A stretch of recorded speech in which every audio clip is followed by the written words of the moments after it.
avançamos para a terça-feira, a lei de Deus. Irmãos, os textos que são trazidos aqui pela autora, Romanos 3:20 e 1 João 3:4, são dois textos muito conhecidos. Romanos 3:20 nos diz que pela lei vem o conhecimento do pecado. E João 3:4 nos diz que o pecado é a transgressão da lei. Então, vamos procurar entender da melhor maneira possível essa lição sobre pecado. Então, eu vou recorrer aqui ao auxiliar do professor, que fez uma menção muito interessante, não é? Ele começa dizendo que nessa sociedade secularizada, aquilo que eu já mencionei na introdução, nós temos a tendência de evitar o termo pecado porque ele carrega conotações essencialmente religiosas. E a palavra hebraica para pecado, katá, significa literalmente errar o alvo. O pecado, então, ele é entendido como um desvio, uma distorção do caminho original ou do caminho reto. Esse caminho original, esse caminho reto, era o caminho de comunhão plena com Deus e natural obediência aos preceitos, aos princípios, às ordens e à lei de Deus. Quando João menciona que o pecado é a transgressão da lei, ou seja, transgressão foi um desvio do plano original de Deus em harmonia com esse conceito. O ato de cometer pecado no Antigo Testamento está ligado a duas situações muito claras. Primeiramente, a transgressão da lei, como vemos em Deuteronômio 1:41, e também aos pecados da idolatria, Deuteronômio 9:16. Então, essa conceituação de pecado eram atos contra Deus, ou por desobediência, ou por idolatria. E ela vai citar aqui, o autor do auxiliar cita casos como José e Davi, que reconheceram que pecaram contra Deus. No caso de Davi, pecou contra Deus no episódio de Batseba, e José se recusou a deitar-se com a mulher de Potifar para não pecar contra Deus. E o Novo Testamento segue nessa mesma linha.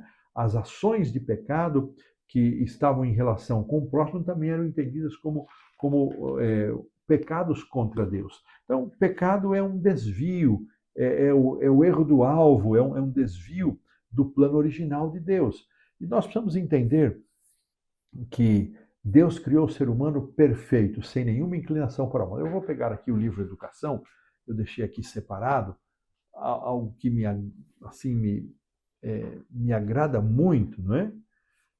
Uma declaração aqui de Ellen White, na página 19, já desta edição da capa cinza, edição atualizada.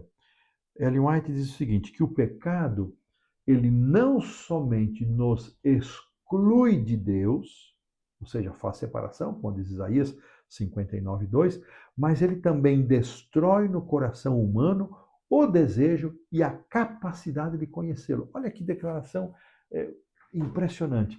O pecado não só nos excluiu de Deus, mas ele destruiu no coração do ser humano o desejo e a capacidade de relacionar-se com ele, de conhecê-lo, de estar em harmonia com ele.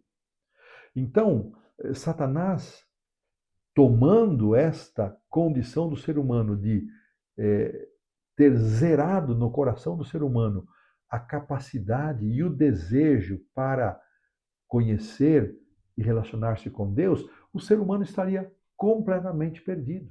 Então, Cristo ofereceu-se como redentor, como aquele que veio para devolver ao ser humano a condição de aceitar um relacionamento com Deus. E o que aconteceu na natureza humana? Então, a natureza humana, que era pura, perfeita, santa, e que só havia uma inclinação para o bem, para a obediência, ela foi diminuída, achatada a um nível muito mínimo. Não foi zerada, ela foi diminuída a um nível perto do zero, onde Satanás tinha pleno domínio das ações do ser humano. Com esta diminuição da natureza espiritual e da inclinação humana para o bem, o ser humano não tinha condições para buscar a Deus, relacionar-se com ele. Então veio Cristo, seu sacrifício, a ação da sua graça. Cristo devolveu ao ser humano a capacidade de se relacionar com Deus, desde que nós aceitemos esta oferta que o Espírito Santo, agindo em nós, nos oferece. Quando nós aceitamos o resultado da ação do Espírito Santo, esta natureza espiritual que havia sido achatada, diminuída, amassada pelo pecado, ela é restaurada, não plenamente, não perfeitamente, e não completamente. Ainda resta em nós algo da natureza pecaminosa. Mas esta natureza pecaminosa, pela graça do Senhor Jesus Cristo, ela pode ficar subordinada, subalterna à natureza espiritual. Então nós vamos entender que o conceito bíblico de pecado envolve, primeiro, uma condição, a condição de pecaminosidade. E segundo, os desdobramentos dessa condição, que são os frutos ou as obras da carne. Nós vamos entender esse estado quando lemos Romanos 3, 10 a 12, onde Paulo cita, onde Paulo cita Salmo 14, 1 a 13. Não há nenhum justo sequer, todos se extraviaram, todos se perderam. Então, Paulo diz, olha, não sobrou ninguém que faça o bem, que entenda. Ou seja, todos se tornaram pecadores. Esse é o estado. Você não acorda um dia e diz, hoje eu quero ser pecador, hoje eu não quero pecar. Você até pode dizer, eu não quero pecar, mas você continua sendo pecador, pela natureza pecaminosa. Então, uma coisa é a natureza de pecado. E depois, a outra dimensão são as obras do pecado que Paulo menciona, obras ou atos de pecados registrados em Gálatas 5, versos 19 a 21. Então, esse estado de pecaminosidade, ele produz obras pecaminosas. Então você tem uma condição e tem os frutos dessa condição, tem os resultados dessa condição. É a mesma coisa alguém que esteja gripado. Ele vai estar gripado e esse estado gripado produz alguns frutos naturais da gripe. Dores pelo corpo, dor de cabeça, coriza, nariz travado e garganta dolorida. Então, existem frutos, desdobramentos. Muitas pessoas acreditam que num determinado dia, se ela não fez nenhum ato pecaminoso, se ela não cometeu nenhum pecado, nenhum erro, não mentiu, não roubou, não ofendeu ninguém, ela passou aquele dia em branco, mas não é assim. Eu, como comportor estudante, muitas vezes vendi para donos de oficinas mecânicas e mecânicos, eu gostava de oferecer os livros para eles, e no tempo em que nós fazíamos essas vendas, nós usávamos um mostruário que chamávamos de prospecto, onde as pessoas colocavam seu nome como ato de encomenda e posteriormente voltávamos ali para entregar. Hoje os métodos se modernizaram, os comportores já levam os livros, já entregam, já recebem via maquineta de cartão, tudo simplificado. Nós marcávamos uma data para voltar e entregar. E a pessoa então assinava, e aquela lista era um orgulho para nós, porque nós mostrávamos para as pessoas, olha, fulano, Beltrano, aquele já se comprometeu, e era um incentivo para as pessoas também comprarem. E o mecânico, quando ia colocar o seu nome na lista, por mais que ele tivesse limpado ali um pouco a sua mão, quando ele encostava no prospecto, ele manchava o prospecto com alguma sujeira de graxa. Ele estava fazendo um ato bom, positivo, mas mesmo assim manchava o prospecto. Assim somos nós. Mesmo quando estamos fazendo alguma coisa boa por nós mesmos, isso carrega a mancha do pecado, a mancha da nossa natureza pecaminosa. Por isso que não é a caridade que transforma o ser humano. O que transforma o ser humano é a operação da graça do Senhor Jesus Cristo. E essa compreensão precisa ser entendida. Então, aqui explicamos um pouquinho o conceito de pecado. Pecado foi um desvio do plano original de Deus, aceito pelo ser humano como proposta de Satanás, transgressão da lei de Deus. Ele tem o estado de pecaminosidade e tem os frutos do pecado. Então, o pecado é a transgressão da lei. E ele está dentro da nossa natureza, não tem como escapar. Agora, qual é o papel da lei? A lição deixa claro, a lei de Deus é como um espelho que revela quem somos. É como um par de óculos que nos ajuda a enxergar com nitidez o pecado como realmente ele é. A lei traz clareza e convicção à vida e ao caráter, e ao mesmo tempo revela o caráter santo de Deus.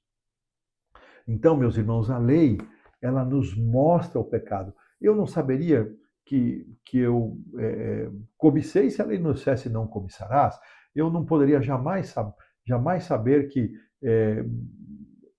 eu desonrei os meus pais por alguma atitude se a lei não dissesse honra teus pais honra teu pai e tua mãe. Então, a lei nos aponta a vontade de Deus e, ao mesmo tempo, mostra a minha debilidade, a minha fraqueza, a minha desobediência, o meu pecado.